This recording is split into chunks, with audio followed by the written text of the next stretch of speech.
주민 여러분 안녕하세요. 주민센터 센터장입니다.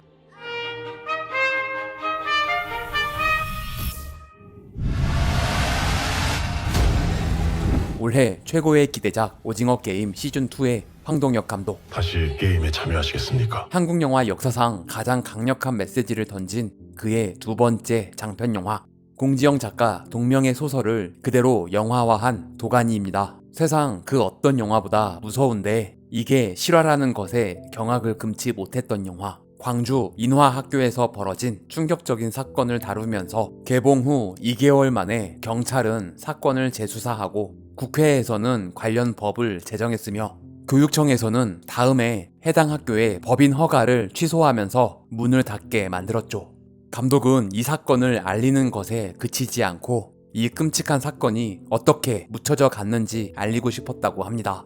개봉 당시 한 편의 영화가 세상을 이렇게 바꿀 수 있다는 것에 짜릿한 전율이 일었던 기억이 아직도 생생하네요. 외면하고 싶을 만큼 끔찍하지만 우리가 직면해야만 하는 진실. 영화 도가니에 담긴 감독의 진심, 그리고 연출 디테일과 비하인드 스토리 TMI.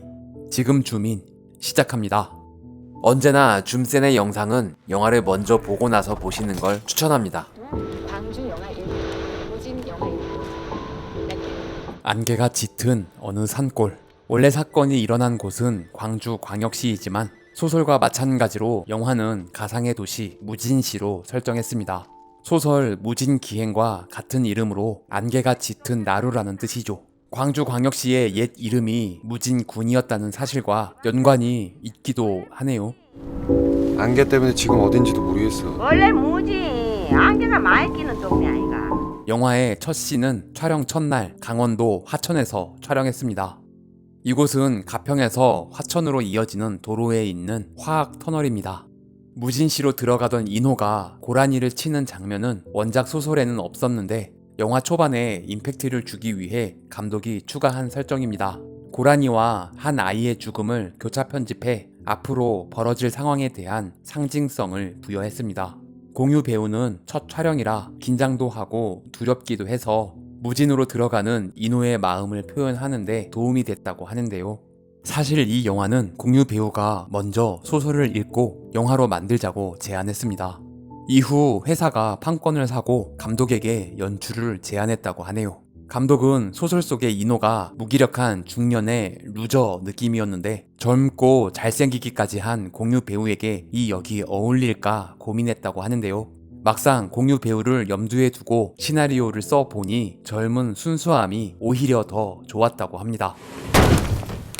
갑자기 뒤로 튀어나오면 어떡해요? 불안한 암시로 영화를 시작했다면 바로 다음 씬은 관객을 웃기기 위해 설정했습니다. 앞으로 벌어질 엄청난 일을 경험하기 전에 분위기를 환기시키고 가자는 의도였죠.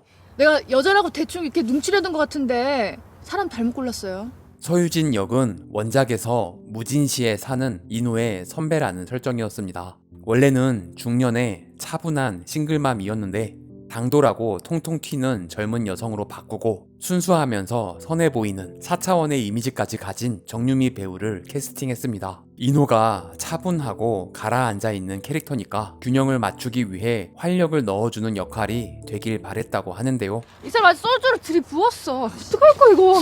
그런 의미에서는 완전 대성공이었죠. 밤새 또 한잔하셨구만. 죄송합니다. 견적 나오면 연락 주세요. 이래놓고 수리비도 안 냈고 보험 처리도 안 해놔서 사무실로 찾아가 상담 중이던 유진을 만나는 장면이 삭제됐습니다. 그리고 조개구이집에서 소주 한잔 하는 장면도 있었는데요. 이 장면은 삭제하길 잘한 것 같은데요. 뭐 좋은 인연도 아니고 만난 지 얼마나 됐다고. 벌써 조개구이는 에바긴 하지. 이곳은 진주시에 있던 한 수련원에서 촬영했습니다. 철문과 바로 앞에 다리가 있어 외딴 곳이라는 느낌이 들어 헌팅했습니다. 내부 복도와 교실은 서울에 있는 경기 상업고등학교에서 촬영했습니다. 안녕? 연두와 유리와의 첫 만남. 이 영화의 실제 주인공이라고 볼 수 있는 아이들은 정말 많은 시간과 공을 들여 4, 5차까지 오디션을 여러 번 봐서 뽑은 배우들입니다. 실제 농아처럼 보이게 연기를 잘 하면서 아직 많이 알려지지 않은 배우를 캐스팅하는 게 목표였다고 하네요. 연두 역의 김현수 배우는 이대로 잘 자라 펜트하우스에서 베로나가 되죠. 니들이 나한테 무슨 짓을 했는지 세상에 다 알리고 벌받게 할 거야. 행정실장님, 김 교수 소개로 오신 미술 선생님이십니다. 성우 출신 장광 배우는 요즘 젊은 친구들이 나한테 감정이 별로 안 좋은가 봐. 나한테 당해보지도 않고 말이야. 영화 26년에 그 사람 역으로 출연 이후 두 번째 영화 도전입니다. 교장 역시 많이 알려지지 않은 배우를 캐스팅하려 했는데요. 쌍둥이 처음 봅니까? 1인 2역을 해야 하니 두 명의 다른 목소리를 낼 줄 알아야 하고 원작의 머머리 설정을 살릴 수 있다는 점에서 완벽한 캐스팅이었다고 하네요. 당시 아직 얼굴이 알려지지 않은 두 명의 장광 배우가 함께 앉아있는 합성된 장면을 보고 진짜 쌍둥이인 줄 알았던 관객이 많았다고 하는 건 얼마나 연기를 잘했는지에 대한 방증이라고 볼 수 있습니다. 감독이 스스로 잘했다고 칭찬하고 싶은 건 조연 배우 섭외였다고 합니다. 실화를 바탕으로 했다는 리얼한 느낌을 위해 아직은 많이 알려지지 않은 분들을 섭외했는데 그냥 지나가는 역할까지 모든 분들이 연기를 다 잘해주니까 훨씬 더 좋은 영화가 된 것 같다고 감독은 말합니다.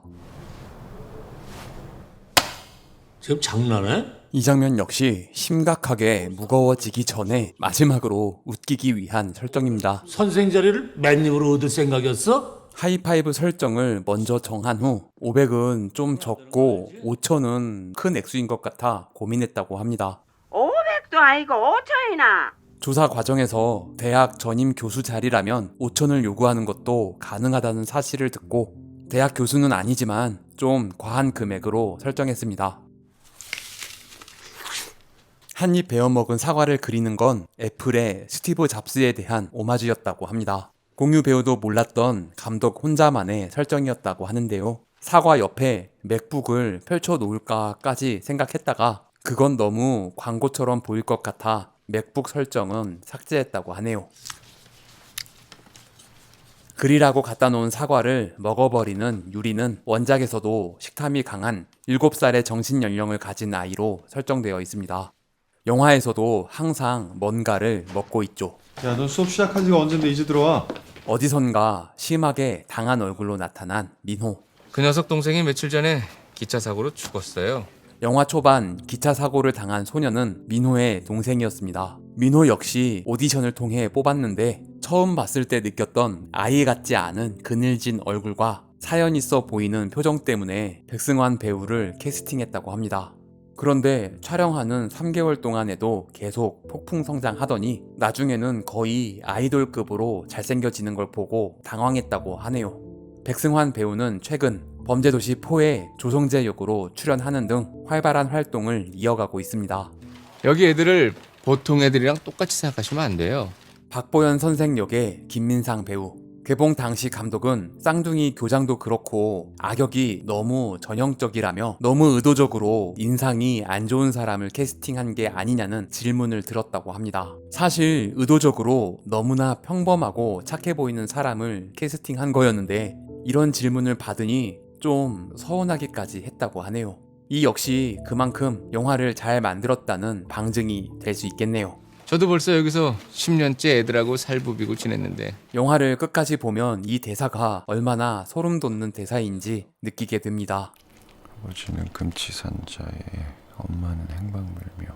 감독이 갑자기 빵을 준비해 와서 우걱우걱 먹으며 연기해달라고 주문을 했고 공유 배우는 영문도 모른 채 빵을 먹었다고 합니다. 인호가 너무 심각하면 마치 앞으로 벌어질 일에 대해 다 아는 사람처럼 보일까봐 평소처럼 평범한 모습을 끌어내기 위함이었는데요.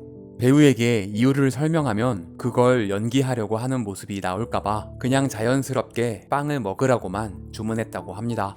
저녁은 뭐나? 대충 때웠어.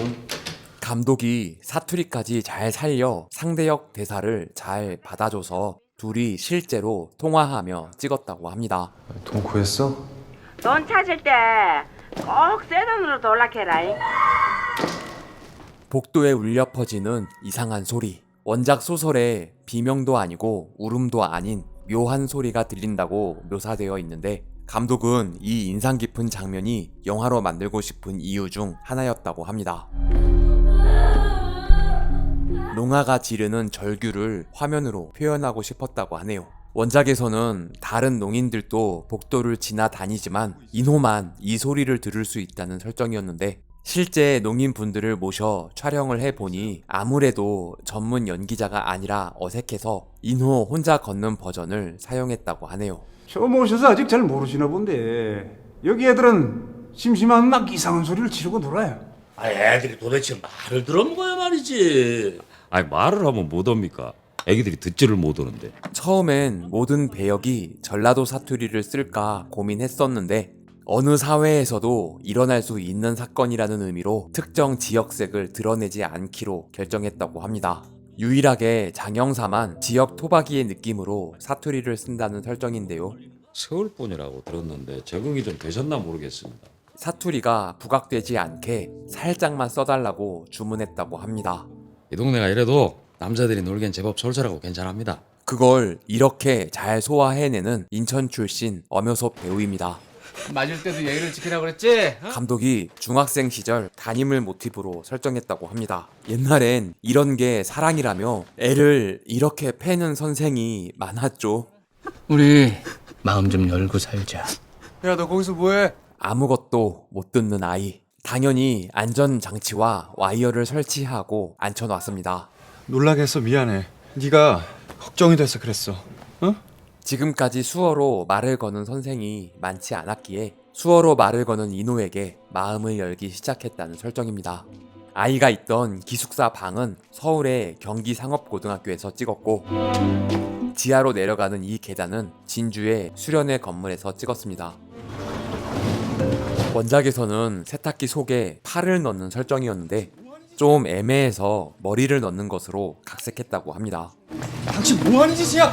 당연히 실제로 한 건 아니고요. 대야에 따뜻한 물을 받아놓고 머리만 적셔서 촬영했습니다. 서울서 선생이 하나 왔다더니 똥오줌도 못 가리는 놈이었네. 연두가 입원한 병원은 창원 중앙병원이고 바로 이어지는 바닷가는 을왕리입니다.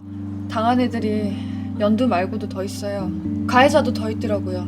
실제 사건이 일어난 광주광역시에는 바다가 없죠. 영화에서는 바닷가로 설정했습니다. 그날 방과 후에 운동장에 놀러 나갔습니다.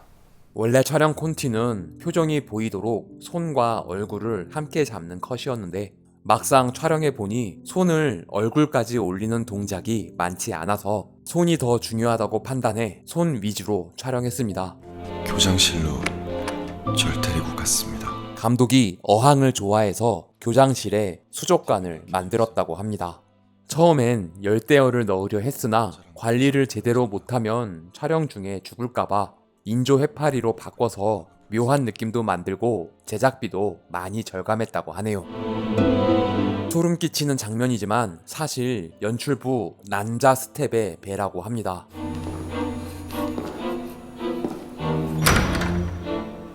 공포영화의 전형적인 컨벤션을 따라 연출했습니다. 하지만 촬영 현장에선 빵 터져서 모든 사람들이 웃었다고 하는데요. 모니터링 할 때 봤더니 마치 해가 뜨는 줄 알았다고. 편집하고 음악을 깔았더니 그 어떤 영화보다 무서운 장면이 됐습니다. 안에 누구 있어? 저기요. 조성모의 가시나무. 원작에는 그냥 조성모 노래가 나왔다고 묘사되어 있는데 감독은 이 장면을 읽으면서 가시나무가 바로 떠올랐다고 합니다. 이어지는 2탄에도 더욱 풍성한 이야기가 준비되어 있으니 다음 영상도 많은 시청 부탁드립니다. 줌센 민원인으로 멤버십 가입을 하시면 다음 영상을 좀 더 빨리 볼 수 있습니다. 구독과 좋아요는 사랑입니다. 종 모양 클릭으로 알림 설정까지 하시면 주민센터와 좀 더 가까워집니다. 부디 조-9R 부탁드립니다. 시청해주셔서 감사합니다. 지금까지 센터장이었습니다. 다음 영상도 기대해주세요.